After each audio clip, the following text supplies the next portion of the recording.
ಎಲ್ಲ ಹೊಸದಾಯಿತು. ಏನು ಹೊಸದಾಗುತ್ತೆ? ಮನಸ್ಸು ಫಸ್ಟ್ ಹೊಸದಾಗಬೇಕು.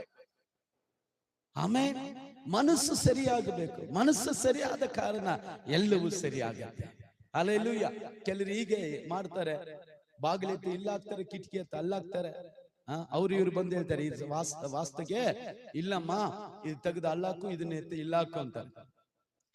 ನಾನ್ ಹೇಳ್ತಾ ಇದೀನಿ, ಕಿಟಕಿ ಅಲ್ಲಾಗ್ತೀಯೋ ಬಾಗಿಲು ಅಲ್ಲಾಗ್ತೀಯೋ ನನಗೆ ಗೊತ್ತಿಲ್ಲ. ನಿನ್ನ ಮನಸ್ಸು ಸರಿ ಆಯ್ತಂದ್ರೆ ಎಲ್ಲ ಸರಿಯಾಗತ್ತೆ. ಆಮೆನ್.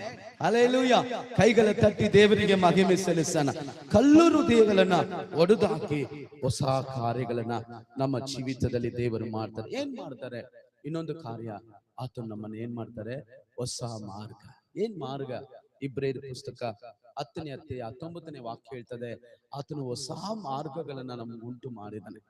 ಆಮೇಲೆ ಯೇಸು ಈ ಲೋಕಕ್ಕೆ ಬರಕ್ ಮುಂಚೆ ಜನರು ಎಲ್ಲಿ ಹೋಗ್ಬೇಕು ಗೊತ್ತಿಲ್ಲ. ಅವ್ರ ಬದುಕು